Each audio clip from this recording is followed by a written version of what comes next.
What's up, guys? So, finished up the 5th month of the light dumbbell training system. I'm going to tell you right now, this is the last month. Oh, I'll tell you all about it when I see you again.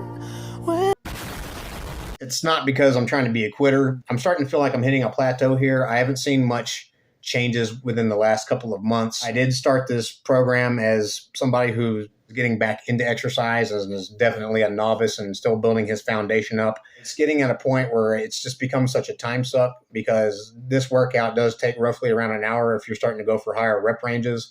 And that 6 days out of the week, that's 6 hours of my life I'm not going to get back. And if I'm starting to hit a plateau, I don't see it being justified in me putting that sheer amount of time in a program that I'm not going to get returns back on. That said, going away from the cons to the pros of this, if you are a beginner or a novice of exercise, there's definitely benefit to be had there. You can build your muscular endurance and you will get some general toning from it, but this is probably not going to be very useful for people that are at an intermediate to advanced stage of their exercise career or life, whatever you want to call it. The underlying principles of muscle control with the light dumbbell training system as prescribed by Eugene Sandow are beneficial. Of course, you could just also learn that through John Maxick's principles of muscle control and just do that using your own body. Essentially, with every single exercise, you're focusing on contracting the agonist muscle as hard as you can and relaxing the antagonist muscle. So in the case of a bicep curl, you're contracting your bicep. You want to keep your tricep relaxed and contract the agonist muscle or the prime mover as hard as you can. This is a very high volume, high frequency type of workout, and I will go ahead and show the exercises right here. And as you can see,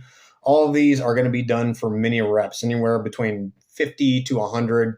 And if you start off, let's say, just beginning this program and you can only get to like 20 alternating bicep curls or alternating crucifix curls, then you would just stop there and track your progress. And every 2 to 3 days, try to increase your reps by at least 1 rep or more if possible. And once you get to the stage where you can do all 50 or 100, depending on the exercise, you go up in weight. And I actually started this program with like 5-pound dumbbells. And it was actually challenging then as a guy getting back into exercise. But over the process of time, it got easier and then it got easier. And I went up to 8-pound dumbbells. And this last month, I did all of these exercises with 10-pound dumbbells, which I'd never done before, except for, of course, the end of dumbbell wrist circles, which I think trying to manage 10 pounds doing that movement with just your wrists alone and the amount of leverage being impacted on your wrist doing that motion there, not a good idea. There's definitely some pain points and pinch points you'll want to avoid if you are going to do this. One example would be the alternating crucifix curls and the simultaneous crucifix curls here. Be careful with your shoulder girdle here and make sure that your shoulder is stabilized when doing this, and don't push yourself too hard because you can hurt yourself still doing this. And I also want to mention with the standing dumbbell pec fly here that I have pinched my rhomboid doing this because I didn't warm up like a dummy. And I pinched my rhomboid in my back underneath I'm pretty sure it was the rhomboid because it didn't feel like the actual trap muscle. It felt like the rhomboid underneath. I pinched it and I couldn't move my neck for like a whole day. And that was not fun. And it took me a while to bounce back. I actually took a whole month off because of that injury. Doing this same movement was not smart on my part. Last but not least, as far as pain points go, is the sit-up. Now, if you had a side angle here, my abs are flexing my back upward, but you have the dumbbells acting as a lever against your back. So if you're keeping the dumbbells so far back behind your head and you're trying to crunch up against them and you're not careful, you're going to hurt your back. So be careful doing that. Do not hurt yourself because you can hurt yourself doing light dumbbell training. Just because you don't have a barbell with several plates on it doesn't mean you can't get hurt. So be careful. With that said, let me go ahead and just cover each of the exercises here in tandem and roll through it. First off, you're going to have the alternating bicep curl. This is a pretty standard type of exercise. It's not particularly unique. You want to focus on contracting the bicep muscle as hard as you can and try to keep your triceps relaxed on the whole range of motion. Try to keep your triceps relaxed. And then you're going to have the alternating reverse curls. This is very forearm intensive, but you also feel it in your bicep as well. And then after you've done your alternating reverse curls, you'll move on to the alternating crucifix curls. In this one, I really want you to stress on keeping your shoulder girdle stabilized, and you will feel this in your shoulders, probably just as much as you will in your bicep. I like to focus on contracting the bicep as hard as I can, but I have noticed I feel this in my shoulders as well.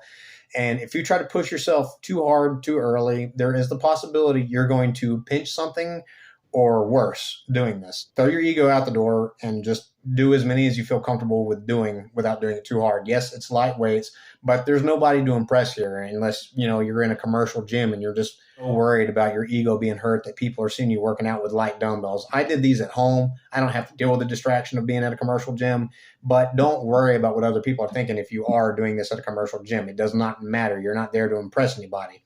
Anyways, tandem finished. Then you have the simultaneous crucifix curls. Same principle applies. You contract your bicep real hard as you can while trying to keep the triceps simultaneously relaxed. Your biceps are your agonist muscle here, and the triceps are the antagonist muscle. And the muscle control principle under this is to keep your triceps relaxed while contracting your biceps, but also stabilizing your shoulder girdle. Be careful with your shoulders. Then you'll have the standing dumbbell pec fly. These ones were probably the most intense for me. It's very hard for me to get to a full 50 reps with the 10-pound dumbbells doing these. I really suggest warming up before you even get started on this. The whole workout in general, get warmed up, because this one is the one that hurt me. This is the one that made me pinch a nerve or do something with my rhomboid and had me have taken a full month off where I could move my neck maybe that much for a whole day. It sucked. God, that sucked. Anyways, moving ahead. Next, you'll have the alternating dumbbell press. Later on, I learned that lowering the weights below your shoulder actually gives you a fuller range of motion and engagement of your shoulder. So I started implementing that in my 5th month with the 10-pound dumbbells and found that was, in fact, helpful. Doing these again, just be mindful of what your body is telling you, what signals it is sending to you through your nervous system, whether you're about to pinch something or not. Just pay attention to your shoulders. Again, very standard. Also, something else I want to mention about these alternating exercises that I forgot to mention in the previous segments is when you're doing the 1, 2, I count that as 1 rep. So if I did these for 100 reps, I was thinking 1, 1, 2, 2, counting all the way up to 50 to make 100 reps. And that's how I count all the alternating exercises, whether it's these, the curls, or anything else. Next, you'll have the standing dumbbell front raise. Again, be mindful of your shoulders. I feel like the primary mover and agonist for this particular exercises is the anterior deltoids, and as well as the medial deltoids. I feel it engaged that more than anything. Again, it's an alternating exercise, so if you're doing 1, 1, 2, 2, I would count all the way to 50, and that'll get you the 100 reps. Simultaneous crucifix dumbbell wrist circles and curls. These ones are kind of unique here, along with the next 2 that are coming up. Essentially, you're just pronating your wrists and then returning them back to the starting position, which is, an interesting movement in and of itself. You'll definitely be building up your grip strength, your wrist strength, and your forearm strength, or rather endurance, not so much strength, but definitely the endurance doing these. Do as many as you can. There's really no set limit to how many reps you're supposed to do with these. I started doing it with the 10-pound dumbbells, and I usually find that I could get up to about 36 or so with the 10-pound dumbbells. And these ones are also very unique, and I've never seen before in another training method, the end of dumbbell wrist circles. Grabbing the dumbbells by the ends, you will grip them with your hands and then rotate your wrists in a either clockwise, or in this case, anti-clockwise, as Golden Era Bookworm likes to say, or counterclockwise fashion.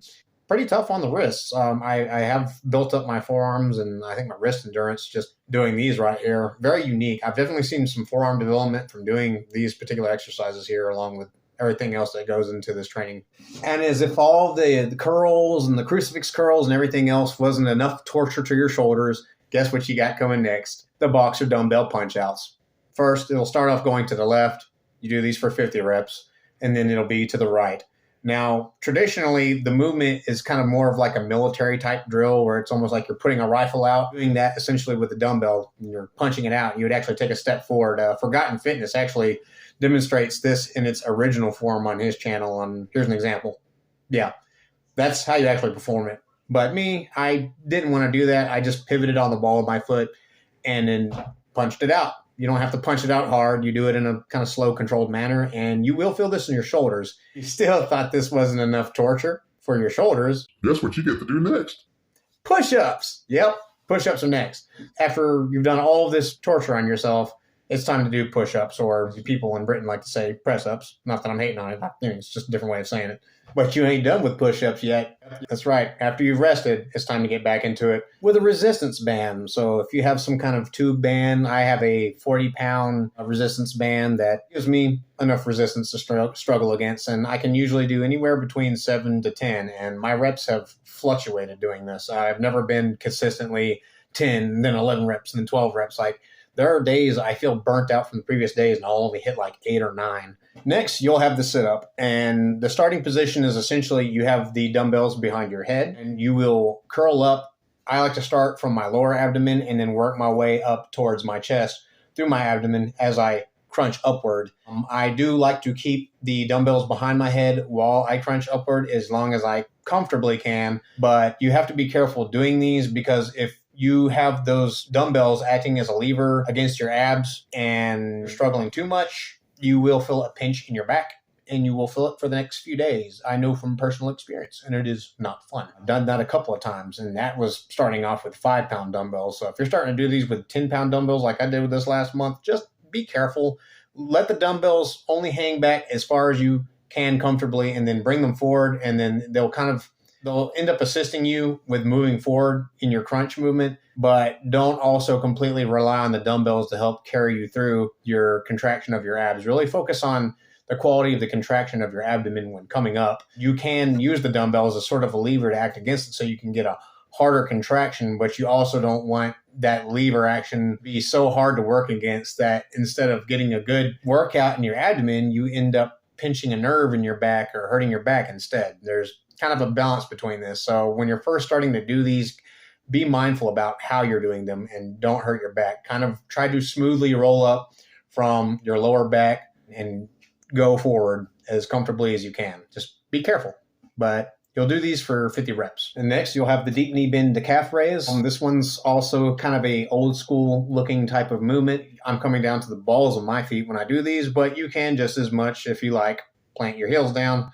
However, I like to stay on the balls of my feet because it does kind of add an added aspect of balance to it, and I felt like I get better engagement in my calves doing that. You'll definitely feel these in your quads and your calves. Do as many as you can if you like. I generally go up to 50 reps. That felt like that was more than enough for me. When I first started doing these, I was generally getting around 30 reps, and then I slowly built to where I could get to 50 reps with the 10-pound dumbbells. Definitely going to be one of the, I think, harder exercises in terms of just the sheer amount of work you're exerting. This is where I really start to sweat, was between the sit-ups and then moving to this exercise right here. And last but not least, the alternating dumbbell side bends. This can become a redundant movement if you're not mindful about how you do it. As you can see, I'm pulling up each dumbbell towards my armpit when I lean towards the one side and alternate doing it. Really just try to focus on the quality of the contraction of my obliques and the muscles around my hips. Kind of redundant, but I guess there is some benefit if you are really mentally focusing on contracting the muscles in your side. I do it just because it's included in the exercises. Not sure if I've experienced any real practical benefit from doing them. It's pretty much just, a muscle mind control thing. It's part of the exercises, so I did it. It's a nice way to kind of finish off easy after doing all this other torturous amounts of reps and shoulder and chest intensive movements. Have a nice little cherry on top of the cake, I guess, at the end of the day. This past couple of months, it's been a plateau, and I think it's largely because I'm not going heavy enough. I've only experienced changes in my chest and my triceps, which I really think is because I was resisting more weight with the push-ups and the band-resisted push-ups because it was just higher intensity. And I like the Mike Mincer kind of mentality about training. He talks about high-intensity training and that there's a broad range of genetic expression and how people respond to training, especially if they're on the gear, can just work out and work out and work out, and they recover quite fast and they get gains from just training their butts off. But then there's some people who can only maybe train heavy like once or twice a week, and then they back off and they may wait 3-4 days before they hit their next day, and they still get a great hypertrophic response or strength response from their training. Everybody has a different rate of recoverability from exercise. Some people recover faster than others. Granted, I'm not a personal trainer, and I'm not going to pretend that I have some sort of credentials on the subject, but I personally believe that everybody has their own sweet spot in terms of training. And I think that with like dumbbell training, the plateau for me came rather fast at around 3 months. And then that was really the time I should have transitioned to doing heavier training. So from here on out, I want to get more into kettlebell work and weighted calisthenics. I do want to save up and eventually get me a TRX and also an isomax. I would really like to get an isomax and start doing some more isometric work. But I still think benefits are there doing the light dumbbell training system for novices and complete beginners. But I think for anybody that's just beyond the most base beginner type of training, there's not going to be a whole lot of benefit there for you. I'm saying this from experience as a guy who did it for 5 months. Take it with a grain of salt. This is my personal experience. Your experience may vary. I just think that there are better programs out there for beginners than the light dumbbell training system. And that's not to crap on the people who pioneered physical culture like Eugene Sandow or Professor Attila or anything, and other greats. It's just, I don't really feel like this is going to move the needle for me personally. There's stories about guys like Bobby Pandora and Billy Ralph who they didn't lift a weight at all. They only did muscle control and light dumbbell training, and they were completely jacked. Okay, maybe that's true. Perhaps, they were just genetic outliers. Everybody has a different genetic response to different types of training. And for me personally, I just feel like this isn't the one for me. You know what I mean? But it's not to say that you may not get some great benefit from it. But even guys like Bobby Pandora, while doing light dumbbell training, he also carried his brother up and down flights of stairs. He trained all freaking day. Eugene Sandow trained all freaking day. He didn't get strong from doing only light dumbbell training. He also lifted very heavy weight and built his strength up accordingly, along with doing muscle control and light dumbbell training. It's not like it was the only thing that they did. Like, light dumbbell training was not the reason why they became the greats that they were. So in a nutshell, I would say this is a great program for people who have practically no exercise experience or have been off of exercise and working out for a long time and are trying to ease back into it. It's great for enforcing a sort of sense of discipline because you have to do it so often for so many reps. It will make you mentally tough, I think, and it will make you disciplined, which is very beneficial. The mental benefits are there. If you really push yourself to do this, you'll get on a schedule. You will. However, the benefits only last so long, physiologically speaking. At least for me personally, that was what I experienced after the 3rd month. I plateaued. I stayed around the same size. I wasn't really seeing big increases in strength or anything like that. Gradually I improved my strength with the lighter dumbbells. But I could have been curling 10-pound dumbbells from the get-go, maybe not for as many reps as I would have been able to if I hadn't progressed to it the way I had.